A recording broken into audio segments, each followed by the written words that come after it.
জীবনের প্রথম বড় পরীক্ষা মাধ্যমিক পরীক্ষা। আর এই মাধ্যমিক পরীক্ষা নিয়ে অনেকেরই আতঙ্ক থাকে, আশঙ্কা থাকে যে কিভাবে এই পরীক্ষা দেব, পরীক্ষা ঠিকঠাক দিতে পারবো তো। যেমন ধরুন বাঁকুড়ার জঙ্গল ঘেঁষা এলাকা, সেখানে তো হাতির গতিবিধি রয়েছে, কিন্তু সেখান থেকে পরীক্ষার্থীরা যখন পরীক্ষা দিতে যাবেন এরকম যদি ঘটে যে হাতির তাণ্ডবে তারা পরীক্ষায় দিতে পারলেন না, তাহলে বন দফতর কি করবে? বন দফতরের তরফ থেকে ঠিক কী কী ব্যবস্থা নেওয়া হচ্ছে?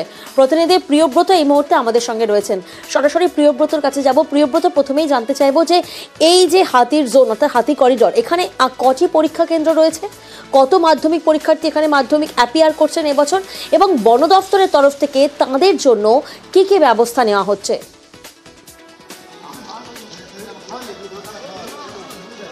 দেখো প্রিয়াঙ্কা, প্রতি বছরই এই সব এলাকা যে বড়জোড়া বা গঙ্গাজলঘাটি এলাকা, এই এলাকায় কিন্তু এই সময়টা মূলত হাতি থাকে। এবং এবারও কিন্তু এবং গঙ্গাজলঘাটি এলাকাতে কিন্তু 76টি হাতি রয়ে গেছে, এবং সেই সব হাতিগুলি কিন্তু বনের যে আনাচে কানাচে ঘুরে বেড়ায়, এবং এই বনের রাস্তা দিয়েই পরীক্ষার্থীদেরকে প্রতি বছর কিন্তু পরীক্ষা দিতে যেতে হয়।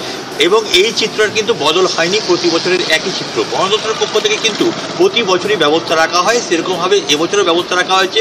বিশেষ গাড়ির ব্যবস্থা রাখা হয়েছে, যে গাড়ি চলে যাবে একেবারে ঘরের দুয়ারে যেখানে পরীক্ষার্থী থাকে, এবং তারপর সেখান থেকে তাকে নিয়ে চলে যাবে একদম পরীক্ষা শেষ হলে আবার বাড়ি পৌঁছে দেওয়া।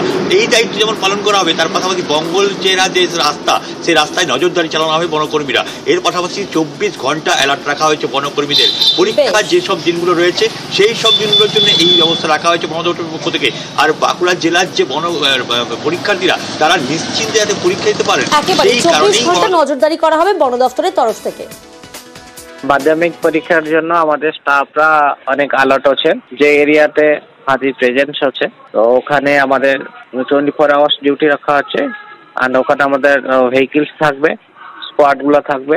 তো আমাদের যেটা ওয়াইল্ড লাইফকে জঙ্গল আন্ডার কনফাইনমেন্ট করার দায়িত্বটা আমাদের আছে, তো আমরা ওটার চেষ্টা করবো কি জঙ্গলের মধ্যে রাখার জন্য।